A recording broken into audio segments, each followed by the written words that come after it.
राधे राधे। श्री राधा मान बिहारी लाल की जय, श्री बाबा महाराज की जय। ये श्री मान मंदिर में श्री राधा मान बिहारी लाल विराजित हैं और यहाँ की लीला है कि श्री कृष्ण ने श्री राधा रानी को यहाँ पे मनाया था। राधा रानी रूठ गई थी तो उन्होंने अपने सिर को उनके चरणों में रख के, मोर पंख रख के उनको मनाया। और यहाँ हमारे श्री गुरुदेव श्री रमेश बाबा जी महाराज विराजमान हैं, जो ब्रज के परम विरक्त संत हैं। और उनके बारे में आज हमारे साथ संत हैं श्री भामनी शरण जी महाराज, वो आपको श्री बाबा महाराज के बारे में जानकारी देंगे। श्री बाबा। श्री बाबा महाराज जो हैं इस समय वर्तमान काल में ब्रज के एक प्रकार से देखा जाए तो संतों के सूर हैं, मुकुटमणि हैं। 70 साल हो गए। 70 साल पहले सन लगभग 1953 में श्री बाबा महाराज पहली बार प्रयाग में उनका जन्म हुआ। प्रयाग से यहाँ पर आए। बाबा का जन्म श्री प्रयाग में जन्म हुआ था। और बाबा के जो पिताजी जो थे वो उनका नाम था श्री बलदेव प्रसाद शुक्ला। वो अंग्रेज़ों के ज़माने में बहुत बड़े प्रशासनिक अफसर थे वो, और एक बहुत बड़े ज्योतिषी थे, बड़े ही धार्मिक थे वो। और जब से बाबा महाराज की 6 वर्ष की उम्र थी तभी उनका निधन हो गया था। और श्री बाबा महाराज भी बचपन से ही बड़े ही पढ़ने लिखने में बहुत होशियार थे, बड़े मेधावी थे। स्कूल में पढ़ते थे तो हर कक्षा में प्रथम आते थे। और उन्होंने फिर आगे बड़े हुए तो उनकी बहन ने उनको प्रयाग संगीत समिति में शास्त्रीय संगीत शिक्षा के लिए भेजा। वहाँ भी बाबा ने प्रथम पुरस्कार, स्वर्ण पदक पाया। चाहे संगीत का क्षेत्र हो, चाहे शिक्षा का हो, सब जगह बाबा प्रथम ही स्थान सब जगह प्राप्त करते थे। लेकिन यह है कि श्री बाबा महाराज को अपने आप ही, क्योंकि श्री बाबा महाराज जो है रामेश्वरम भगवान शंकर जी के पास उनका जन्म हुआ था।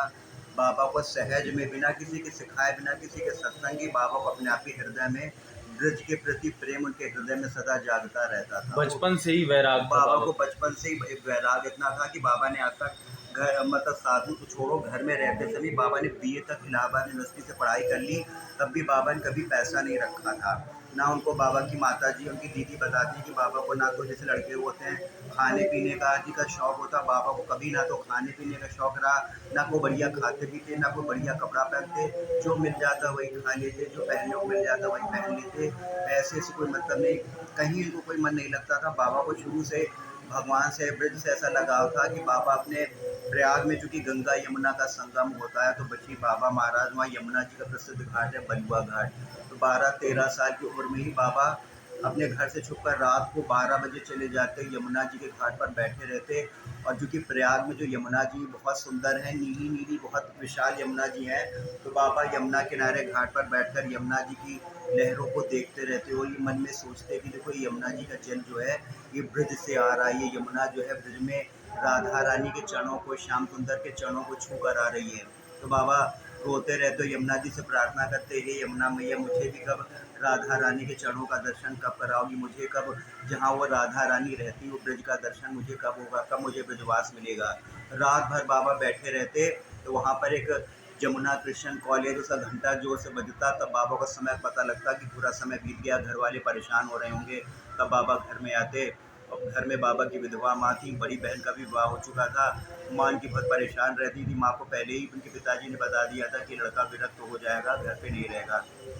बहुत चिंता करती थी कि कोई पिता उनके थे नहीं, इकलौता बेटा, तो बहुत परेशान, वो बहुत चिंतित रहती थी कि लड़का जो इकलौता मेरा बेटा है और यही अगर साधु बन जाएगा तो मेरा क्या होगा। तो उन्होंने बाबा को घर में रखने की बहुत कोशिश करी, लेकिन जब बाबा घर में मन नहीं लगा। कितनी बार बाबा चित्रकूट के, उस समय चित्रकूट बहुत भयानक था, अभी चित्रकूट में कितना घना जंगल है, कितनी बार चित्रकूट के घने जंगलों में भाग गए, वहाँ शेर चीतों के बीच में रहे।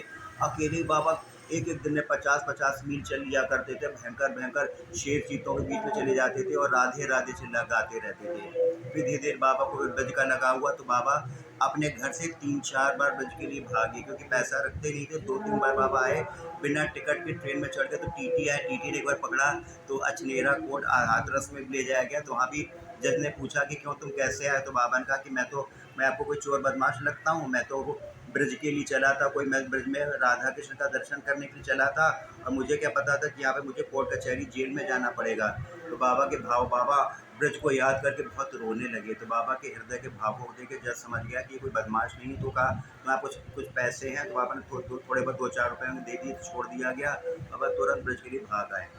तीसरी चौथी बार जो है बाबा को ब्रज ब्रज में आने में सफल हुए। तो जब ब्रज में भी बाबा आए तो यहाँ कहाँ रहने के लिए रहे?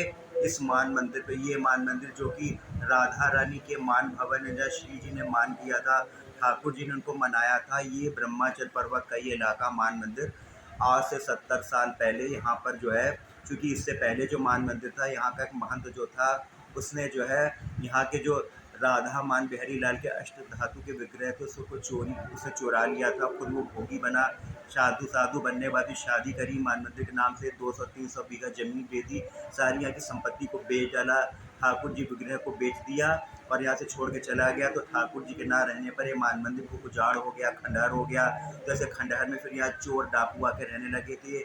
चोर डाकुओं का अड्डा बना था। भूत प्रेतों का, सर्प बिच्छुओं का ये आलय था ये मान मंदिर। ऐसे भयंकर स्थान में श्री बाबा महाराज ने जब घर छोड़ा तो सीधे यहीं आए मान मंदिर पे, और मान मंदिर पे बाबा रहते थे। कितने साल की आयु रही होगी बाबा की? बाबा महाराज बताते हैं कम से कम 16-17 साल की बाबा की उम्र थी। अब 16-17 साल की उम्र कितनी कम होती हो। बाबा इतने भयंकर स्थान में अकेले रहते थे। जबकि चोर डाकू ने बाबा को परेशान के 12-12 बंदूकें लेके बाबा के सामने आके बंदूक लेके धमकाया कि भाग जाओ नहीं तुमको जान से ख़त्म कर देंगे। लेकिन बाबा ने कभी मान मंदिर नहीं छोड़ा। भूत प्रेतों तक का आतंक हुआ। भूत प्रेतों का भी भय बहुत था, लेकिन फिर भी बाबा ने भूत प्रेत की बात आई उसको बाबा जरा भी डरे नहीं, घबराए नहीं किसी से। सबसे बड़ी बात थी बाबा किसी से डरते नहीं थे और कठोर त्याग वैराग से सब रहते थे। क्योंकि इस समय मान मंदिर पे ना कोई, जब चोर डाकुओं का भूत प्रेतों का अड्डा था तो यहाँ बिजली नहीं था, पानी नहीं था, कुछ नहीं था, ना खाने पीने का प्रबंध। फिर धीरे धीरे करके बाबा ने गाँव में नीचे मानपुर चिकसौली गाँव में भिक्षा मांगना चालू करा। तो बाबा भिक्षा में उस ज़माने में केवल सूखी बाजरा की मोटी मोटी रोटियां मिलती थी। तो बाबा 12 महीने तो बाबा भिक्षा में वही बाजरा की मोटी रोटियां ले आते तो उसको नमक मिर्चा ला के बाबा खाते थे। कभी बाबा ने रोटी सा साग सब्जी या दूध छाछ भी कभी ऐसा कभी नहीं मांगा गाँव में, केवल सूखी रोटी खाते रहे। फिर धीरे धीरे बाबा ने देखा कि चूँकि यहाँ आसपास कहीं कीर्तन की आवाज़ नहीं सुनाई पड़ती थी, तो बाबा ने देखा कि एक ऐसा ब्रज है जहाँ कहीं कीर्तन की आवाज़ सुनाई पड़ती। मैंने तो सुना था कि ब्रजवासी दिन रात कृष्ण गुणगान करते हैं। फिर बाबा ने यहाँ के स्थानीय ब्रजवासियों से संपर्क करके फिर नीचे मानपुर गया, वहाँ कीर्तन करना चालू करा। ब्रजवासियों को लेकर बाबा कीर्तन करते थे। फिर कुछ लोगों ने कीर्तन में विरोध किया, बाधा करी, तो फिर बाबा महाराज सबको लेकर यही ब्रजवासियों यही मान मंदिर पे ही बहुत बड़ा रासमंडल था। तो यहाँ ब्रजवासियों को बुलाते थे। तो ब्रजवासी लोग उसमें हल से खेती करते थे।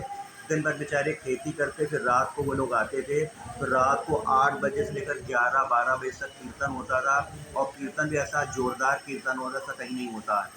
उस कीर्तन में एक बड़ा सा रासमंडल था, उसमें तो बाबा बहुत तेज़ गति से नृत्य करते थे और उनके चारों ओर ब्रजवासी लोग गोल गोल घूमते थे। और 3-3 4-4 घंटे बेला ताशे इतनी ज़ोर ज़ोर से छत पे बजाए जाते थे कि दूर दूर तक कितने कोसों किलोमीटर तक उनकी दूर आवाज़ सुनाई पड़ती। तो सबके बीच में बाबा महाराज, यहाँ के पुराने ब्रजवासी बताते हैं कि रासमंडल पर इतनी तेज़ गति से नृत्य करते थे, इतनी तेज़ गति से नाचते थे कि उनके पैर दिखाई नहीं पड़ते कहाँ पैर पड़ रहे हैं। 4-4 5-5 घंटे? हाँ, 3-3 4-4 घंटे तक बाबा नृत्य करते रहते थे। नृत्य करने पसीना पसीना पूरा हो जाता था शरीर। और 11-11 12-12 बजे तक कीर्तन होता रहता था। ये ब्रजवासी जो नवयुवक बालक जो बाबा पास आते थे वो बाबा से बहुत प्रेम करते थे। उनके घर वालों ने कोशिश किया कि बच्चे बाबा जाना बंद कर दें, लेकिन बच्चों ने बाबा पास आना बंद नहीं किया। इस तरह से बाबा महाराज ब्रजवासियों के यहाँ कीर्तन चालू करा। और बाबा ने जो यहाँ कीर्तन किया, उस कीर्तन के प्रभाव से आगे चलकर यहाँ पर जो भूत प्रेतों की बाधा थी, फिर चोर डाकू भी यहाँ से भाग गए, भूत प्रेतों की बाधा चली गई, सांप बिच्छू भी चले गए। फिर धीरे धीरे करके बाबा ने ये जो यहाँ गहवर वन है, जो यहाँ प्रसिद्ध वन है ब्रज का सबसे महत्वपूर्ण वन, जिस गहवर वन ये को, गहवर वन को कहते हैं राधा रानी ने बनाया? हाँ, राधा रानी गहवर वन के बारे में प्रमाण है कि ये एक ग्रंथ है श्री वृषभानुपुर शतक, जिसको कि आज से 500 साल पहले बहुत बड़े संत हुए हैं वंशी अली जी, उन्होंने एक ग्रंथ लिखा वृषभानुपुर शतक। उसमें संस्कृत में 100 श्लोकों में बरसाने की महिमा लिखी। उसमें उन्होंने एक जगह गहवर वन की महिमा के बारे में लिखा है कि यत्र गहवरकम नाम वनम द्वंद्व मनोहरम नित्य केलि विलासेन निर्मितम राध्याश्रम। जिस बरसाने में गहवर वन, ऐसा गहवर वन जो द्वंद्व मनोहरम, जो राधा माधव संसार के मन का हरण करते हैं, उन राधा माधव के भी मन का हरण करने वाला गहवर वन है। और उसको नित्य केली विलासेन निर्मितम राधे, जिसको उसमें अपने नित्य केली विलासों के द्वारा श्री राधा रानी ने अपने हाथों से इसका निर्माण किया है। तो उस समय श्री जी ने इसको बनाया है। तो ब्रज का सबसे महत्वपूर्ण वन है, जब श्री बाबा महाराज आए थे तो बता दें इतना घना था कि सूरज की किरणें नहीं आती थी, लेकिन धीरे धीरे लोग इसको यहाँ पर कटने लग गया था। तो बाबा ने सोचा इतना ब्रिज का महत्वपूर्ण बन जिसको श्री जी ने बनाया है, तो बाबा ने इसको बचाने का बहुत प्रयास किया, लेकिन किसी से जान पहचान नहीं थी। तो इसको बचाने में कम से कम 46 साल का संघर्ष लगा, तब जाकर बच पाया, नहीं तो आज सारा वन कट जाता या मकान बिल्डिंगें खड़ी हो जाती। तो बाबा के 46 वर्ष के संघर्ष के पश्चात ये गहवर वन बचा। फिर उसके बाद चूँकि श्री बाबा महाराज जो है खाली ऐसे संत नहीं थे जो अकेले एक कोने में बैठकर माला लेकर भजन करें। बाबा का उद्देश्य तो ये था कि बाबा तो एक प्रकार देखा एक अवतरित महापुरुष हैं जो ब्रज भूमि की सेवा, ब्रज की रक्षा के लिए श्री जी कृपा से आए हैं। तो बाबा महाराज ने देखा कि ब्रज में कितने जो ब्रज की लीला स्थलियाँ हैं, जहाँ पर ब्रज क्या है, ब्रज इसको कहते हैं जहाँ पे श्री राधा माधव ने लीलाएं करी। तो लीलाएं उन्होंने कहाँ करी? लीलाएं करी ब्रज के पर्वतों पर, ब्रज के वनों में, ब्रज के कुंड सरोवरों और यमुना किनारे। और बाबा ने देखा कि यही जो ब्रज की लीला स्थलियाँ तेजी से नष्ट हो रही, कितने कुंड सब नष्ट हो रहे थे, पहाड़ों का खनन हो रहा था, वन सब नष्ट हो रहे थे। तो श्री बाबा महाराज ने इस सबको बचाने का प्रयास करा। कितने ब्रज में बाबा ने कुंडों का जीर्णोद्धार करवाया, और इसके अलावा गहवर वन की सुरक्षा की, और भी कितने वनों में पेड़ लाकर वनों को बचाया। और पहाड़ों के खनन के लिए तो बाबा महाराज ने बहुत बड़ा संघर्ष किया। तो बाद में आगे चलकर सन 2009 में ब्रज 84 कोस की यात्रा के बाद खुद बाबा ने आमरण अनशन कर दिया था, अन्न जल त्याग करके, जब तक पहाड़ बंद नहीं होंगे हम अब जो है ना तो भोजन करेंगे ना पानी पिएंगे, या तो मेरे प्राण चले जाएं या पहाड़ बच जाएं। तो आगे चलकर 12 घंटे के बाद ही तत्कालीन राजस्थान के मुख्यमंत्री अशोक गहलोत ने बाबा को रात को 12 बजे फ़ोन किया और कहा कि बाबा आप ये जो है अपना अनशन समाप्त कर दीजिए, खनन सब बंद हो जाएगा। तो बाबा के अनशन करने से ब्रज के बहुत बड़े इलाके में डीग कामा तहसील में पूरा राजस्थान का हिस्सा ब्रज का है, जहाँ ब्रज के पर्वतीय इलाका है, वहाँ बहुत व्यापक रूप से जो खनन होता था वो बाबा महाराज के अनशन के प्रभाव से वो सारा का सारा खनन अब बंद हो गया है। इसके अलावा फिर बाबा महाराज ने देखा ब्रज कितना बड़ा ब्रज है, ब्रज के बारे में ही लोग नहीं जानते कितना बड़ा है। तो बाबा महाराज तो खुद अवतारित महापुरुष, बाबा ने बड़े बड़े महापुरुषों के ग्रंथों को पढ़ा तो पता लगाया कि ब्रज कितना बड़ा। खुद बाबा ने ब्रजवासियों को लेकर ब्रज की लीला स्थलियों की खोज की, कहाँ कहाँ कैसा ब्रज है। तो देखा कि ग्रंथों में बाबा ने पढ़ा, श्रीमद् भागवत में बाबा ने पढ़ा था कि वर्षा ऋतु में श्याम सुंदर ग्वालबालों के साथ जब बारिश होने लग जाती तो ब्रज में गुफाओं में बैठ जाते थे और घर से लाया भोजन करते थे। तो बाबा महाराज ने सोचा कि ऐसी गुफाएं ब्रज में कहाँ है, तो कई जगह खोजा। तो श्री जीव गोस्वामी जी के ग्रंथ वैष्णव तोषणी आदि ग्रंथ पढ़े तो पता चला ये गुफाएं जो हैं जड़खोर यहाँ पे पड़ता है, कोई 20-25 किलोमीटर दूर। तो जड़खोर नामक स्थान है, वहाँ बाबा गए तो देखा वो गुफाएं दिखाई पड़ी, जहाँ पर श्याम सुंदर वास्तव में जो है बैठ करके गुफा में भोजन करते थे जब वर्षा ऋतु होती थी। ये जड़खोर की गुफा की बड़े दुर्गम इलाके को कोई जानता तक नहीं था, यहाँ तक कि उनके संप्रदाय तक के लोग ब्रज में यात्रा करते कोई नहीं जानता कि जड़खोर की गुफा कहाँ है। तो बाबा ने तब खोज किया। उसके बाद बाबा ने और भी दुर्गम इलाके, जैसे लोग हिमालय में जाते हैं, लोग जैसे हिमालय में जाते हैं, अब बद्रीनाथ केदारनाथ जाते हैं, लेकिन भगवान ने सारे ब्रज में जितने भारतवर्ष के तीर्थ हैं सबको ब्रज में निवास दिया। तो ब्रज में ही बद्रीनाथ का भी मूल है, आदि बद्री केदारनाथ ब्रज में है। तो बाबा ने जाकर इन स्थानों की खोज करी, और आदि बद्री में जब बाबा वहाँ जाते थे तो वहाँ के एक महंत थे गोपीदास दास जी, वो बड़े अच्छे महात्मा थे। उन्होंने श्री बाबा महाराज से कहा था कि देखो बाबा, यहाँ पर पहले आदि बद्री में एक कुंड था, उसका नाम था बहुत बड़ा सरोवर, देव सरोवर था। आप ग्रंथों में पढ़ना, ग्रंथों में आपको मिले, हो सकता है मिले, और तो उसको आप हो सके उसको फिर से निर्माण करवाना। तो बाबा महाराज ने देव सरोवर के बारे में सभी ग्रंथों में प्रमाण खोजा, कहीं नहीं मिला, लेकिन अंत में गर्ग संहिता में, जो कि महर्षि गर्गाचार्य द्वारा लिखित है, उसमें पढ़ा तो देव सरोवर का पूरा प्रमाण मिल गया। फिर तो आगे चल के श्री बाबा महाराज ने देव सरोवर का निर्माण करवाया। उसमें भी इंजीनियरों ने 80 लाख रुपए का प्रोजेक्ट बनाया था, 80 लाख में बनेगा, और मान मंदिर पैसा है नहीं, ना किसी से पैसे की याचना की जाती है।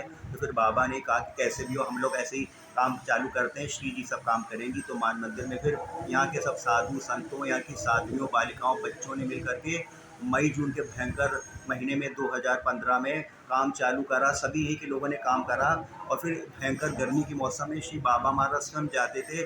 बीमारी की अवस्था में बाबा अपने तसले अपने हाथ में सर पे तसला रख करके खुद मसाला वगैरह मशीन में डाला करते थे मजदूर की तरह। यहाँ के सभी साधु संतों और साध्वी सभी ने मजदूरों की तरह लेकिन 2-3 महीने का अथक परिश्रम किया, तो उससे अपने आप ही वो घाट वगैरह सब देव सरोवर का निर्माण हो गया। और जब देव सरोवर बना तो ऐसा चमत्कार हुआ कि अपने आप बादल में, आसमान में बादल आ गए, पानी गिरने लग गया। श्री बाबा महाराज ने पहले ही सबसे वहाँ जो एक दिन हमारे, पहले बताया हाँ, था। बाबा महाराज ने 2 दिन पहले ही सबसे कह दिया था, क्योंकि बाबा रोज़ वहाँ जाते थे, सबसे कह दिया था कि तुम लोग जल्दी से काम खत्म करो, अब कल देखो बारिश होने वाली। तो जैसे ही बाबा का बाबा कहना कुछ सत्य हुआ और अगले दिन ऐसी बारिश हुई और ऐसा चमत्कार हुआ कि जो बारिश भी हुई थी गर्मी के मौसम में, उतने इलाके में हुई थी जहाँ पर देव सरोवर था, उसके आसपास का सारा इलाका एकदम सूखा था। और ऐसा घनघोर बारिश हुई, लगा चारों तरफ से एकदम जैसे प्रलय हो रही थी, पहाड़ों से पानी बहता हुआ सारे कुंड को भर दिया। उस कुंड को वैसे भी पानी की आवश्यकता, जैसे कुंड बना नहीं कि तुरंत तो कुंड जल से भर गया। तो श्री बाबा महाराज उसको देखने आए, तो बाबा ने कहा देखो ये तीर्थ जो है अपने बनने का इंतज़ार कर रहा था, और जैसी कुंड ये बन गया तो श्री राधा रानी इसको जल से भर दिया। देव सरोवर बनाया, बड़े चमत्कारिक रूप से उसका वीडियो भी, आप लोग उसका वीडियो भी देख सकते हैं। इसी तरह से बरसाने में पीली पोखर है, वो बरसाने के श्री जी के मंदिर के गोस्वामी तथा संबंध, उन्होंने भी बाबा से कहा था कि बाबा इस कुंड का भी सफाई करवा दीजिए, जब से बना इसकी सफाई ही नहीं हुई थी। तो श्री बाबा महाराज के प्रयास से फिर यहाँ के मान मंदिर के संतों, साधुओं, बच्चों ने सब ने मिलकर 4-5 महीने बहुत कठोर परिश्रम किया, मनो कीचड़ उसमें जमी थी, सबने मेहनत किया। और फिर श्री बाबा महाराज स्वयं वहाँ प्रतिदिन सुबह जाते थे, सुबह का सत्संग छोड़ के बाबा वहीं सुबह सत्संग देते थे। स्वयं बाबा भी जो कीच निकाली जाती थी, बाबा भी अपने हाथ लगाकर बाबा भी इस कीच को फेंका करते थे। स्वयं बाबा ने अपने हाथों से सेवा करी। 4-5 महीने अथक परिश्रम के बाद फिर वो पीली सरोवर, पीली पोखर, जहाँ पर श्री राधा रानी ने अपने श्याम सुंदर के सगाई से पहले, जो सगाई के समय जो हल्दी के हाथ धोए थे, उस पीली पोखर की सफाई हो गई। फिर आगे चल के यहीं विश्व भानु मंदिर, श्री जी मंदिर के गोस्वामियों ने श्री बाबा महाराज को बुलाकर उनका सम्मान किया। इस प्रकार ये तो 2 ही बाबा ने कितने ही ब्रज में कुंडों का जीर्णोद्धार करवाया। पर्वतों का खनन तब भयंकर रूप से हो रहा था, अगर बाबा इसको खनन को ना बंद करवाते, ये खनन माफिया, इस ब्रज के कोई पहाड़ ना रहने, सारे पहाड़ी ना रह जाते। ब्रज में लोग दर्शन करने आते हैं, मानो कुंड तो फिर दोबारा बनवाया जा सकता है, वन तो पेड़ लगाए जा सकते हैं, वो बताओ पहाड़ अगर तोड़ भी गए तो पहाड़ कहीं दोबारा बनाया जा सकते। वो पर्वत जिन पर भगवान श्री राधा कृष्ण के चरणों की लीलाओं के चिन्ह बने, उनको लोग डायनामाइट से धमाके से खनन माफिया तोड़ रहे थे, उनको कोई बचाने वाला नहीं था। ये श्री बाबा महाराज के अथक संघर्ष, उनकी आराधना का प्रताप है। ये पहाड़ों का खनन बंद हो गया, कुंडों का जीर्णोद्धार हो गया, वनों का संरक्षण भी हो रहा है। तो उसके बाद श्री बाबा महाराज ने देखा कि यमुना जी को देखा कि यमुना जी कितनी दूषित हो रही थी। पहले तो लगता था यमुना जी गंदी, बाद में पता चला कि बाबा महाराज के प्रयास से मान मंदिर के भक्तों ने देखा, पता लगाया कि वास्तव में ब्रज में यमुना जी नहीं है। देखा तो पता लगा कि यमुनोत्री से जो यमुना जी आती हैं, देखा हरियाणा से होकर ब्रज में प्रवेश करती हैं। तो उन्होंने देखा कि हरियाणा में यमुना नगर का जो इलाका है, वहाँ पर बहुत सालों पहले हरियाणा सरकार ने हथनी कुंड बैराज, एक बांध बना करके सारा का सारा यमुना जी का पानी वहीं पर रोक लिया था, और वहाँ से नहरें निकाल दी, जैसे यमुना जी की शुद्ध यमुनोत्री का जल जो है वो जाता था हरियाणा की ओर, और ब्रज की ओर एकदम सूखा तल। वहाँ पे क्या था, दिल्ली से गंदे गंदे नाले निकाल दिए गए, तो दिल्ली के लाखों लोगों का मलमूत्र वो ब्रज में अभी भी आ रहा है। तो इसको बचाने के लिए फिर बाबा महाराज की कृपा से 3-3 बार यमुना यात्रा निकाली गई। एक बार की यात्रा में प्रयाग से लेकर दिल्ली तक लोग पैदल गए, दूसरी बार वृंदावन से, और तीसरी बार सन 2015 में भी लोग गए बरसाने से पैदल पैदल हाईवे होते दिल्ली तक। लेकिन इन तीनों बार में सरकारों ने केवल धोखा दिया, सरकारों ने केवल झूठा आश्वासन दे दिया कि आपका काम हो जाएगा। अभी तक सरकार ने जो मुख्य समस्या थी हथनी कुंड का फाटक खोल के यमुना जी पानी देने की, वो अभी तक सरकार ने काम नहीं किया। लेकिन हमारे श्री बाबा महाराज का कहना है कुछ भी हो जाए, ये कार्य भी हमारे अब तक सारे कार्य हुए हैं, श्री जी कृपा के बल पर हुए हैं। तो आगे भी राधा रानी की आराधना पर एक दिन यमुना जी अवश्य ब्रज में आएंगी। तो ये बाबा महाराज के ऐसे कार्य हैं जो आज तक कोई कर नहीं पाया।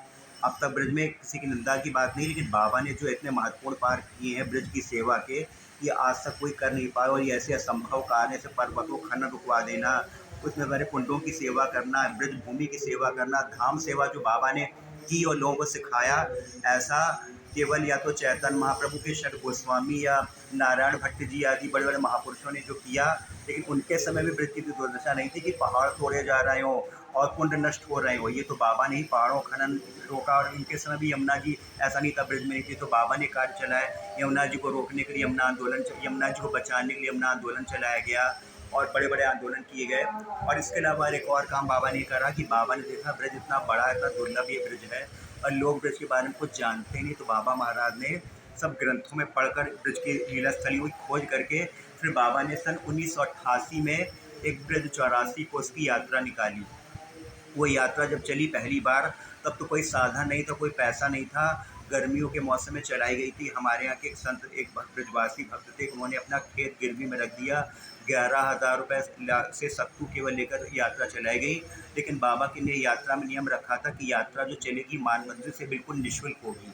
बाबा महाराज का ही सबसे बड़ी बाबा की विशेषता यही है कि बाबा ने आज तक ना अपने पास कभी कोई पैसा रखा, ना किसी को शिष्य शिष्या बनाया। बाबा श्री राधा रानी के अनन्य भक्त हैं। बाबा केवल एकमात्र श्री राधा रानी के आश्रय के बल पर रहते हैं, श्री जी की आराधना करते हैं और सबको इनकी यही शिक्षा है कि केवल राधा रानी का अनन्य आश्रय लो और उन्हीं की आराधना करो, ना तो धन की आशा करो, ना किसी संसारी मनुष्य की आशा करो। तो यही बाबा का जीवन का नियम रहा। बाबा ने आज सब कितने बड़े बड़े मंत्री, सेठ, पैसे वाले आए, बाबा को धन देने का प्रयास किया। बाबा ने कभी किसी से ना तो धन की याचना करी, ना याचना करते हैं। तो इसी तरह बाबा ने ब्रज 84 कोस की यात्रा चलाई। तो पहली यात्रा में केवल 200-250 लोग थे और तब से अब तक की यात्रा जो है उसमें 15-20 हज़ार लोग हैं। राधे राधे। तो आप सबने श्री बाबा महाराज के बारे में जाना कि हमारे पूज्य श्री गुरुदेव बाबा महाराज कितनी बड़े बड़े उन्होंने योगदान दिए इस ब्रज के लिए। और संतों की जो परिभाषा होती है उसमें हमारे बाबा श्री ही आते हैं कि मतलब संत जो है परमार्थ के लिए चलते हैं। उन्होंने निष्काम भावना से इस पूरे ब्रजमंडल की सेवा की। यहाँ पे गांव-गांव में फेरी चलाई, कीर्तन कराए और निःशुल्क जो है ढोलक माइक ये सब बाटे, कीर्तन किया। और ब्रज 84 कोस यात्रा होती है जिसमें हज़ारों की संख्या में लोग आते हैं और उसमें बंगाल से भी लोग आते हैं। निःशुल्क, किसी प्रकार का कोई चार्ज नहीं लगता। आज भी ऐसी यात्राएं हैं जिसमें हज़ारों रुपए चार्ज लिया जाता है। ब्रज यात्राएं चलती हैं, लेकिन हमारे मान मंदिर से श्री बाबा महाराज की आज्ञा है कि किसी से कभी कोई पैसे की मांग नहीं होगी। तो आपको हमने आज बाबा श्री के बारे में बताया। और पूज्य महाराज श्री ये भी बड़े विरक्त संत हैं, 30-40 साल से हैं इस मान मंदिर में और इन्होंने बहुत बड़े योगदान किए हैं। ये मासिक पत्रिका निकलती है, उसमें जितने भी लेख होते हैं यही लेखन कार्य इन्हीं के द्वारा किया जाता है। तो आज हमने आपको बाबा की जानकारी दी। और जैसे महाराज जी बता रहे थे, केदारनाथ, बद्रीनाथ, गंगोत्री, जमुनोत्री ये सब हमारे ब्रज में ही है। इसका मैं एक नया ब्लॉग बनाऊंगा जिसमें आप लोग को पूरी जानकारी दूंगा। और अभी आज आपने बाबा के बारे में जाना और गहवर वन के बारे में आप सुन रहे थे। उस गहवर वन के दर्शन मैं कल एक नए ब्लॉग में आपको कराऊंगा। राधे राधे।